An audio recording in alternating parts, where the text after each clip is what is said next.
जनता party छोड़ करके हम काफी साथियों ने कांग्रेस ज्वाइन करने का निर्णय लिया है। जजपा पार्टी क्यों छोड़नी पड़ेगी? कब टूट जाए, क्यों टूट जाए, इसका कोई उत्तर नहीं होता है। क्या कारक? देखिए, मैंने एक प्रण लिया था, मेरे साथियों ने भी, आदरणीय हमारे पूर्व में प्रदेश उपाध्यक्ष बैठे हैं लेगा साहब, कि हम पुरानी पार्टी या उन नेताओं को किसी तरह का भी ब्लेम नहीं करेंगे। हर व्यक्ति को नया काम करता है तो उसके लिए जनमत रेफरेंडम किसी न किसी तरीके से करवाता है पार्टी को। तो हमें हजारों लोगों ने कहा कि पार्टी छोड़ दी, अब क्या कार्यक्रम है। तो हमने उनसे पूछा कि आप बताओ, राजनीतिक व्यक्ति तो राजनीति करेगा, कौन सी पार्टी ठीक लगती है।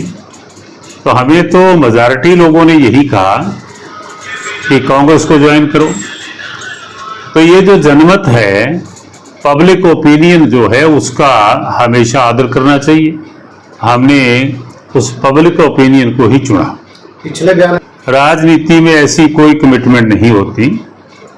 काम करोगे, आपका रुतबा ऐसा होगा तो पार्टियां अपने आप चुनाव लड़ा देती। ज्वाइनिंग चंडीगढ़ में है, सेक्टर 9 के अंदर, जहां कांग्रेस भवन है। 2 बजे का समय है। ये पार्टी का काम है। हमने, पार्टी ने जैसे ही हमें इनवाइट किया कि आप आइए कांग्रेस में आओ, तो हमने अपना निर्णय उनको सुनाया कि हम कांग्रेस ज्वाइन करेंगे। तो उनका काम है, कौन कौन नेता उसमें आते हैं। कुल हजारों कार्यकर्ता साथ होंगे जिन्होंने रिजाइन किया है अपने पुराने पदों से, वो भी और नए लोग भी मिलकर के हम जाएंगे वहां ज्वाइन। कौन व्यक्ति कितना स्टेबल है उसका प्रमाण यही होता है कि वो पार्टी में कितना समय तक काम करता है। हमने इंडियन नेशनल लोकदल और उसके कई रूप थे, और उसके बाद जननायक जनता पार्टी 30 वर्षों से ऊपर काम हमने उनके साथ किया है।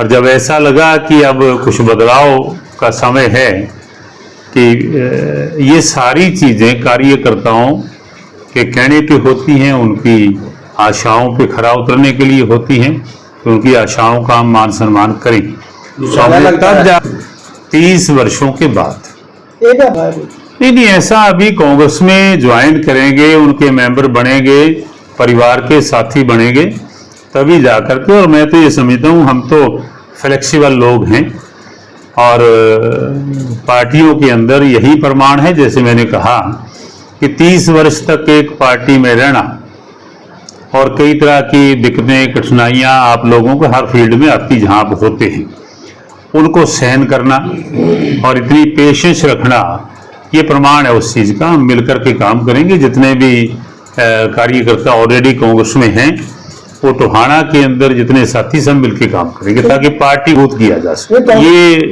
इच्छा व्यक्त करना किसी राजनीतिक व्यक्ति के लिए जिसने 4 विधानसभा के चुनाव पहले लड़े हों, कोई बुराई नहीं होता कि मैं चुनाव लड़ना चाहता हूं। देन पार्टी का काम है कि किसको अपना प्रत्याशी बनाती है, किसका काम सही मानती है, कौन उनकी कसौटी पे खरा उतरता है, तो ये उनका काम।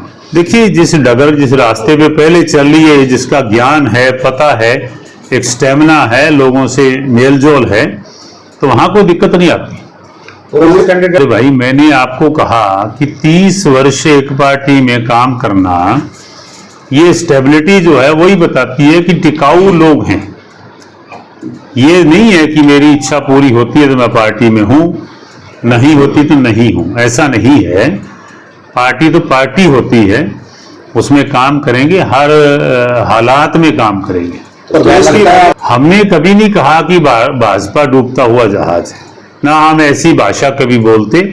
ये हमें लोगों ने कहा, हमारे साथियों ने कहा, जो रेफरेंडम नजर आया, जो उनकी बातों से मिला कि पब्लिक ओपिनियन ये है, उसको हमने मान लिया। हम अंडरस्टूड है। अगर कोई तजुर्बा लेके आप जा रहे हो तो जिस दल में जाओगे उस दल को लाभ तो होगा ही उसका। देखिए, अच्छा व्यवहार हो कार्यकर्ता का, पार्टी की नीतियों पर खरा उतरने का प्रयास करे, सबको साथ लेकर के चले, यही तरीके होते हैं। और तो क्या होता है पार्टी को मजबूत करने का? हम तो ये मान के चलते हैं कि कांग्रेस पहले से भी दुगनी मजबूत होगी टोहाना के अंदर, ऐसा हम प्रयास कुछ समय अब अलग अलग दिन परिवर्तन तो आता रहता है। बबली जी थे, उन्होंने अपना काम किया, हमने अपना काम किया, और हमने वो पीड़ा भी झेली कि जेजेपी के कार्यकर्ता को पिछले समय में इग्नोर किया गया, और उसकी पीड़ा को देखते हुए हमें कई तरह के फैसले लेने पड़े। तो सर किस कांग्रेस का आज के दिन लोगों के मनों में अच्छा रिस्पेक्ट है, और जैसे मैंने कहा, ये जो जनमत हुआ है, लोगों ने हमें बताया, तो इसका मतलब यही मान के चलें कि कांग्रेस को मेजॉरिटी मिलेगी, बहुत अच्छे कार्यकर्ता उनके जीत करके आएंगे। हमारा भी प्रयास रहेगा कि हम जितना कर सकते हैं बढ़ चढ़ के करें, ताकि आपका 5 मेंबरों का घर हो, वहां भी विचारधारा अलग होती है। कोई पार्टी, कोई घर, कोई संस्था, कोई ऑर्गेनाइजेशन ऐसी नहीं होती जहां एक मत हो सभी लोग, और विचारों की अभिव्यक्ति व्यक्त कर पाना, पार्टी उसको सुने, ये जरूरी है अच्छे पॉलिटिकल हेल्थ के लिए। मैं ये समझता हूं कि इसको फूट नहीं कह सकते। सर ये सवाल देखिए, मैंने कहा ना कि मैत्री का टूटना, रिश्तों का टूटना, पार्टियों का इस तरीके से अलग होना, ये स्वाभाविक है। कहीं ना कहीं कोई को कमी नजर आती है, दूसरा उससे अलग हो जाता है, ऐसी कोई बात हो। अगर